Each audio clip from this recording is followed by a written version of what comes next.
English Nomad here, Mike. This is episode number 15, and in today's episode, as you can see, I'm going to explain the electrical system I am installing on my overland camper.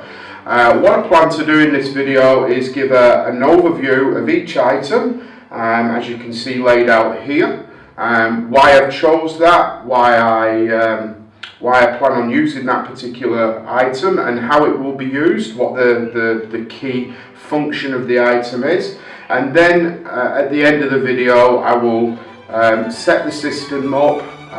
Everything's already wired up, ready to go, so it's just a matter of me moving the solar panels into the sun, and then we can see the system actually operating and I can explain how the system works.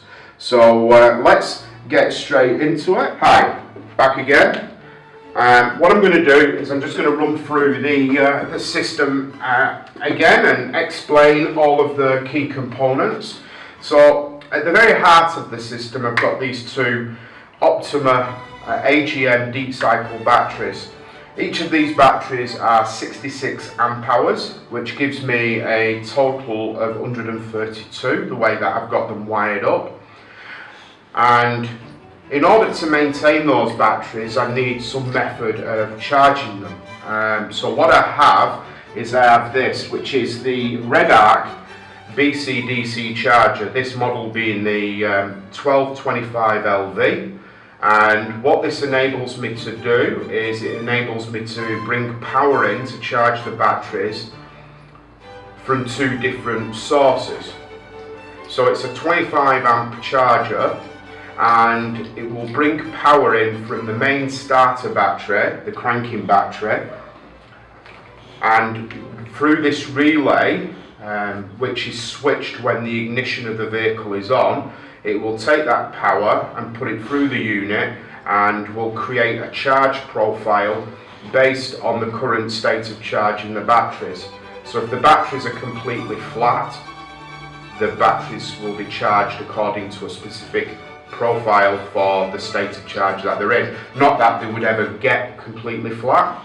So what the charger does is, if it requires, it will boost it'll do a boost charge, and then if the batteries are pretty full in terms of charge, it will just do a maintain charge. And that is the same situation if it's being charged from the solar panels. The relay will sense that the engine's not running and will take the power from the solar panels through the DC-DC charger and charge the batteries using the same profile, subject to the condition of the batteries as they are when it analyses them. Now, in order to protect the main starter battery, this system is completely isolated when the ignition's off. It can't draw power down from the main starter battery, and when the ignition's on, the unit actually checks the condition of the main starter cranking battery to ensure that that's got adequate charge already in it before it starts drawing current to charge these batteries. So the system is very, very safe in terms of protecting the main starter battery. No risk of accidentally flattening my main starter battery. So from there, the next form of power input to charge the batteries are the solar panels. Now these solar panels are Keiretsu grade A monocrystalline panels. They're each 100 amps, giving me 200 amps of solar. For this setup and the type of equipment I'm going to be running in this electrical system, these panels are more than adequate to begin with. So what will happen once I've got my power in the batteries is there will be obviously items drawing power down. So one of the components I have on the output side is my inverter. This is a 600 watt pure sine wave inverter. Different to normal inverters, this one has a little bit more sophisticated electronics in it, which creates a pure sine wave, which is an AC current. It switches polarity around 60 times a second or 60 hertz.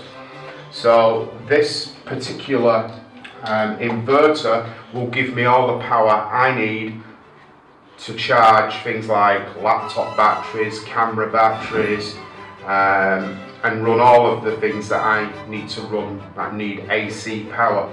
And to be honest, I don't plan on having any major items in the camper that require huge amounts of power. So I'm not going to be running a microwave, I'm not going to be running electric kettles and stuff like that. So this particular inverter should meet all of my AC electrical needs. And then from everything else which is 12 volt, such as my fridge and lights, they'll all be 12 volt DC. I'll have this fuse box. This fuse box will have all of the items connected to it. So this will take the power from the battery and then it will separate out to different circuits, providing power to lights. My fridge will be wired directly to the fuse box. I don't like using sockets for fridges because plugs can come loose and then you lose the power to your fridge and all your food can spoil. So I won't be plugging the fridge in, it will be wired directly to the fuse box. I do have some power sockets here, traditional 12 volt cigarette lighter type sockets. There's one there with a USB charger, and there's also a voltage meter so that I can check what the voltage in the system is. Ideally, you don't really want to let the power drop out of your batteries more than around 2 volts.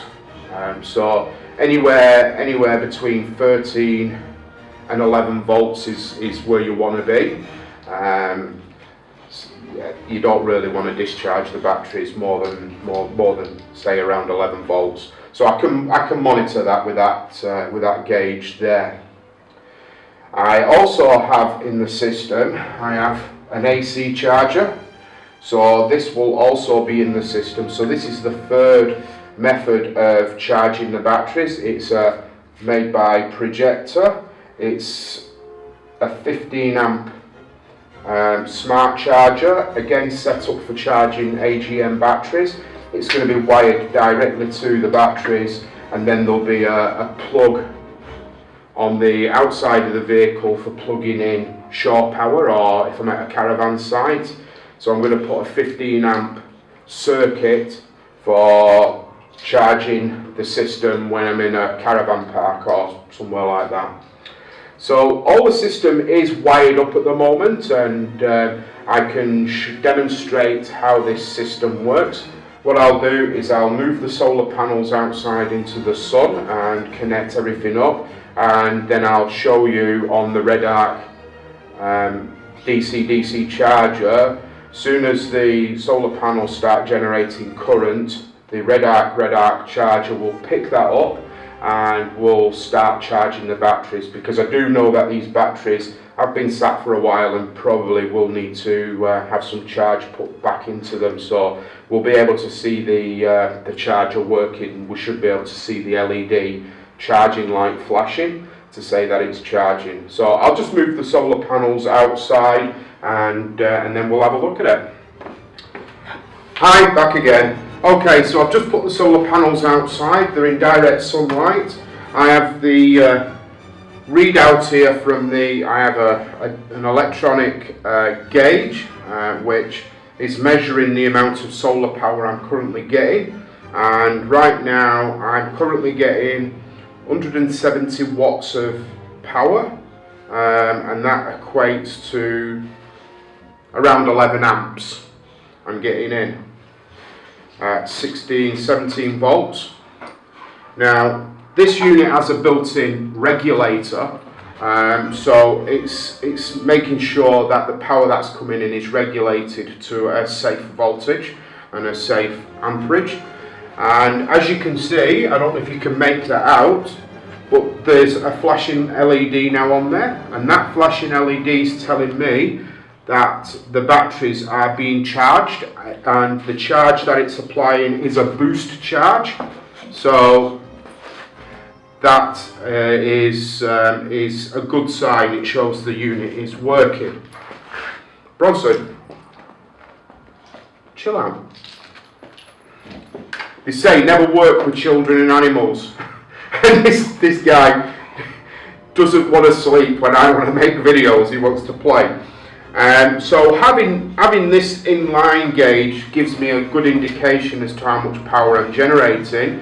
But one thing I will be adding in the system is a dedicated display which will be mounted to the wall, which will give me all of the key information I need to monitor what's coming into the batteries and what's going out of the batteries. And so that will be another part of the system that I will add into later. Now I'm going to disconnect. I'm just going to disconnect very quickly the solar power, and then just demonstrate